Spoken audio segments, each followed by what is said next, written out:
So can we just acknowledge the awkwardness, by the way, about me having to talk to you guys about a film that's basically 100 minutes of sex, drugs, and rock and roll. So I apologize. Don't be awkward. No awkwardness. Let's revel in it. Yeah. So congratulations on the film. You guys did a very fine job. Is there any aspect, though, when you take on a project like this that's particularly daunting? Because there are a lot of, it's the singing, it's the way you expose yourselves both emotionally and literally physically. I mean, what's the one thing that you're dreading or excited about before you start filming this one? I wasn't dreading anything, actually. I was just really excited to actually do it. It's one of those things, like, you don't know how it's going to feel until you're actually there. Yeah. And for me, like, Cherry Bomb was really what kind of summed the experience up for me, and it was, like, the second to the last day of shooting. So it was, that's kind of my, I don't know. What about for you, Kristen? Is there anything at this point in your career that still gets you nervous before you get on set, and is that a good thing maybe that it gets you a little worried? Yeah, well, I'm always Dakota's a little bit more like totally like she's got it. I need to be thinking that this is like the hardest job I'll ever have to do, because then it's like I need to like make myself nervous a little bit. And I was really intimidated by the singing part, like even though it's not as much as what she has to do. Like Joan has such a distinct sound. And like, I didn't want to sound stupid. I didn't want to sound like I didn't sound anything like her. And having met them, it becomes such a different thing to like just some movie that a really good writer wrote that you feel responsible for. And you're now responsible for the most important times of these people's lives that you've now gotten to know and that you respect so much. And respect isn't even like the right word for it. It's like they did something that was, you know. I'm so glad that we can like let other people, because I didn't. It was a landmark. Yeah, and I had never even heard of the Runaways, and a lot of young people haven't. So. I promised awkwardness, so let's get right to it. So a lot of people made a lot of the kiss between you guys. There's a little kissing in this. Was it as what? There's a little kissing. There's a little kissing. Viewers, prepare yourself. No, but I mean, was there trepidation on set? Was it a bigger deal on set, or was it a bigger deal when the media heard about it afterwards, you think? I don't think it was really ever a big deal to me. It was never a big deal to me either. Because especially, like, the way that it was written into the story, and the way, like, it wasn't, like, and they finally get together. It's like, no, they were just like, it's just like one night. Yeah, exactly. Right. And they have such an awesome bond, like, that's so cool to observe, that the fact that they made out when they were teenagers, like, has nothing to do with it, so.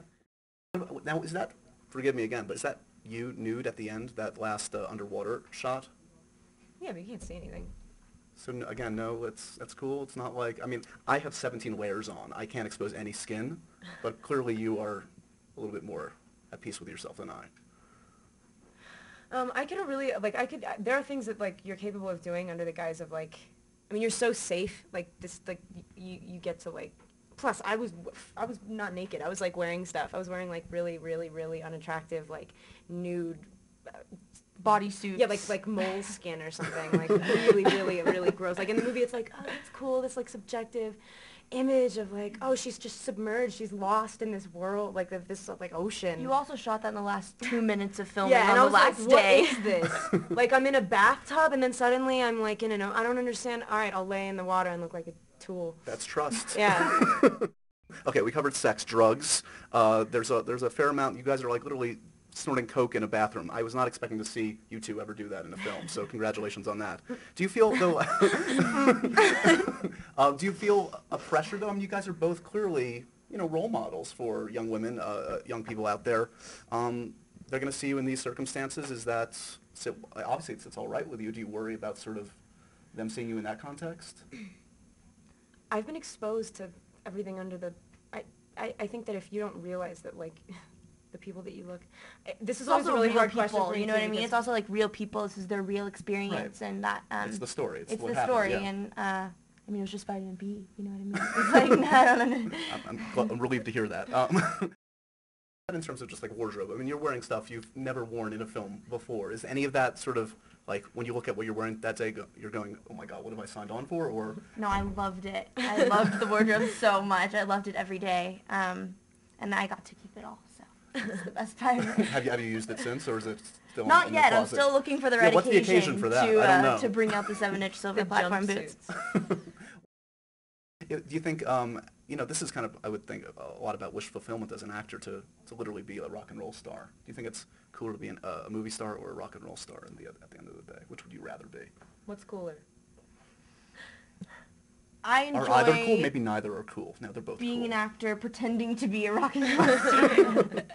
Get like the best of both worlds. Fair enough, fair enough. Have you guys, have friends and family seen the film yet, or are you anxious to sort of see what they think? My mom has seen it, that's it.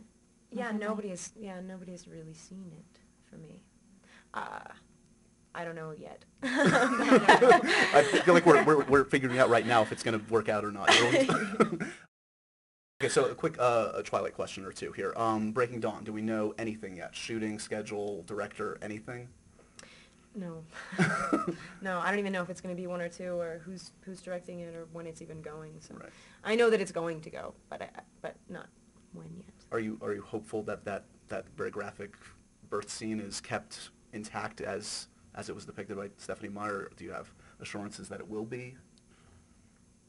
No, I haven't seen like a script, but I'm not alone in really wondering how they're going to handle that. There's been talk that like the baby would be like CGI. Do you think that's the right way to go? Can that work for that kid? I don't know. So many questions. So I little know. time. The baby's little Renesmee is, she's got to be cute, She can't just be like this scary, like superhuman teeth baby.